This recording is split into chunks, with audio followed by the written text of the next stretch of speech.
2 weeks ago, Gianni Infantino was standing on stage in New Jersey, holding the World Cup trophy next to the President of the United States, having just closed out what FIFA is calling the most profitable tournament in the sport's history. On Friday, July 31st, his own senior advisor, Carlos Cordero, resigned in protest of Infantino's controversial proposal to sell a commercial stake in the World Cup to private equity investors. 3 continental confederations, Europe, North and Central America, and Asia, have publicly turned on him. UEFA is threatening to pull every European nation out of future FIFA competitions. And the word being used inside FIFA's own building by FIFA's own chief operating officer is deceived. So what happened in 2 weeks? And more importantly, what was the actual play here? That's what we are going to walk through today. Not as fans, not as outraged commentators, as operators. Because whatever you want to think of Gianni Infantino, what he attempted this week is one of the most audacious power moves in the recent history of global sports governance. And understanding why it almost worked and why it's now blowing up tells you everything about how modern institutions actually get captured. Wait. Let's rewind. To understand this in its entirety, you have to understand the asset Infantino was sitting on. The 2026 World Cup, jointly hosted by the United States, Mexico, and Canada, was, by FIFA's own numbers, a financial triumph.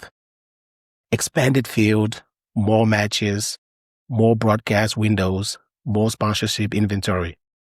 Infantino had already floated expanding the tournament even further in future cycles. So this wasn't new. He's been telegraphing for years that bigger is the strategy. More teams, more games, more revenue. That's the classic operator move. You don't ask permission to grow the pie. You grow it first, then you own the conversation around how it gets split. But here's the thing about a pie that gets big. Eventually, someone looks at it and asks, whose pie is it actually anyway?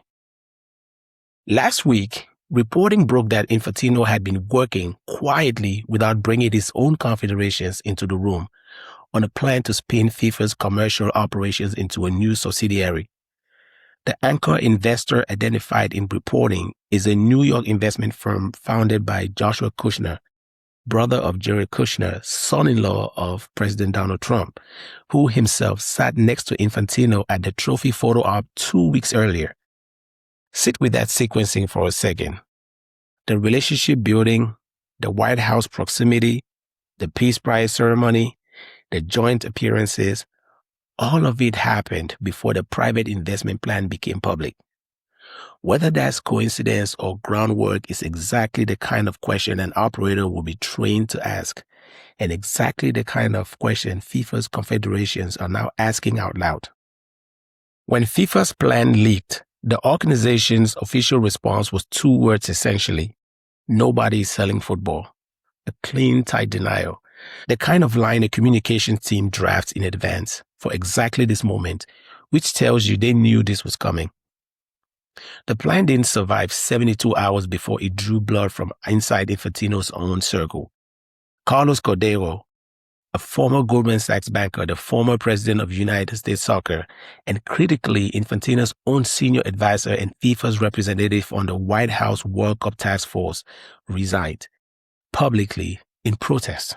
This is a detail that should stop you and get you to think, because Cordero wasn't just some outside critic.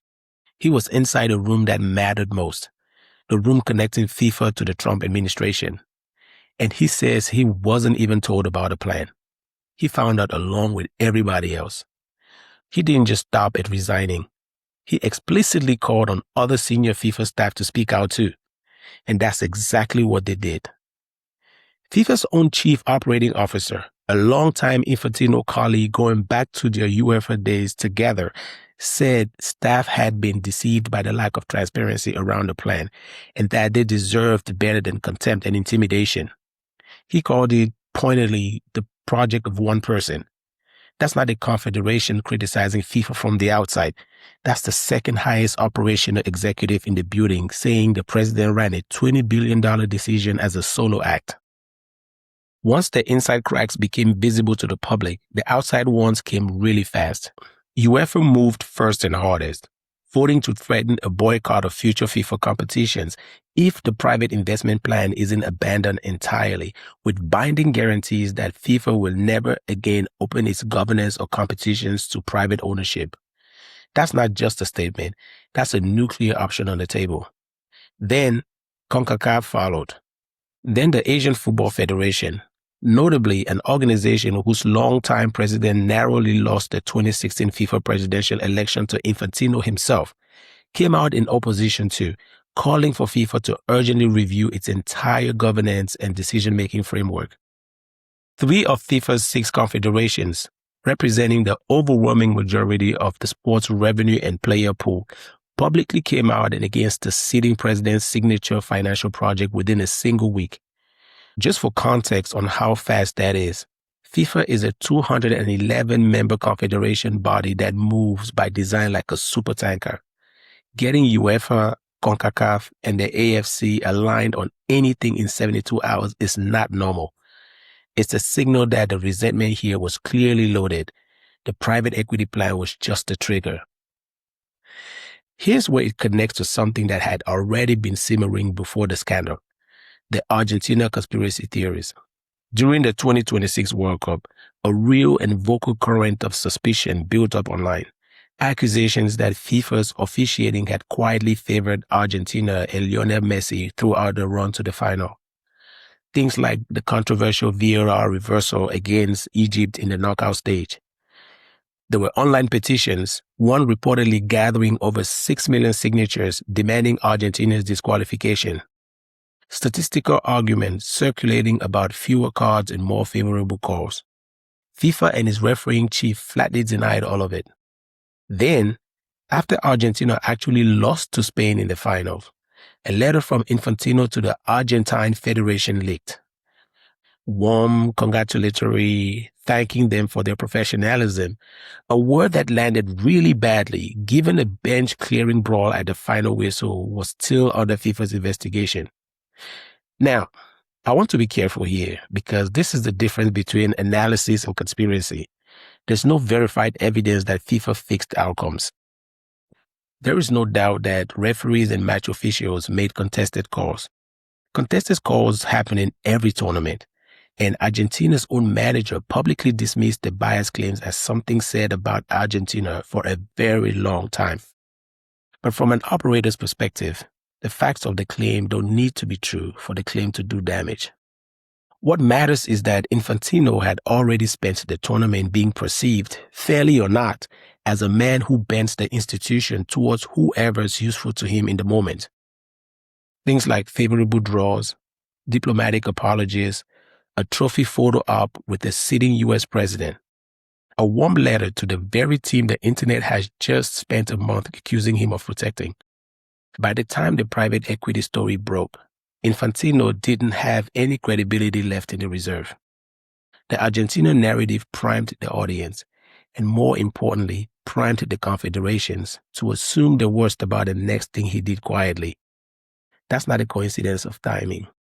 That's how trust deficits compound. Former FIFA president Sepp Blatter himself had already been out publicly this year calling Infantino submissive to political interest. So the narrative that Infantino operates by proximity to power, not by institutional process, was already loaded before this whole scandal even started. That's the real reason for anyone thinking like an operator. Reputational capital is a currency, and Infantino had been drawing it down for months before he tried to spend the big check. Now, the resignation calls are not new, and that matters too. The Spanish La Liga president, Javier Tebas, had already called for Infantino to resign before this scandal broke, pointing to a string of World Cup controversies, things like a top referee being denied U.S. entry with no FIFA intervention, the handling of Iran's team, the closeness with the Trump administration. Former top-level referee official Keith Hackett went further, telling the reporters the Sports National Federation should coordinate to vote Infantino out entirely. None of that on its own was fatal. Presidents of global sports bodies absorb criticisms constantly. It's part of the job.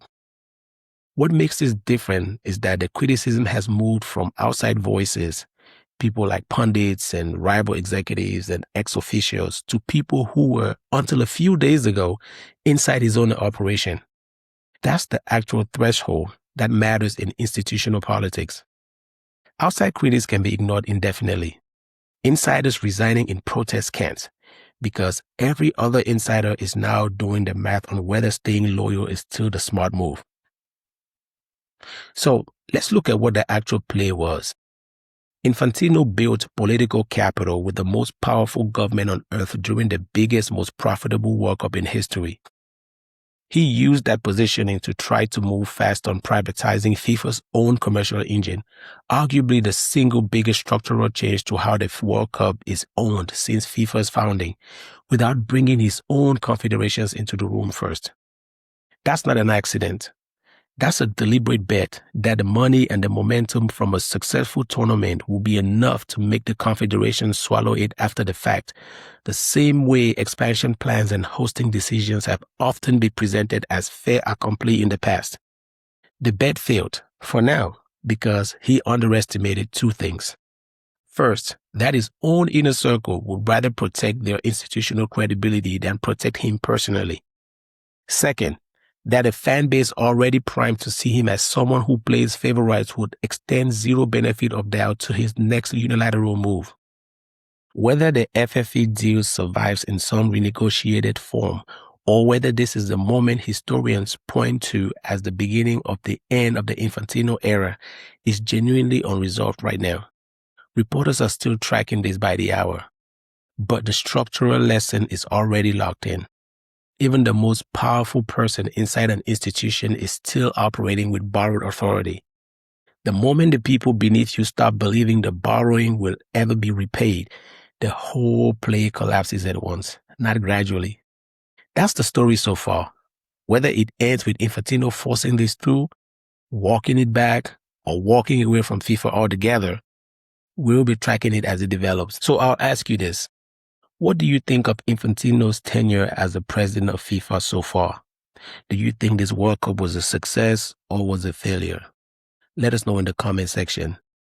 Also, if you enjoyed this episode, do not forget to subscribe and hit the like button. I'll see you in the next one.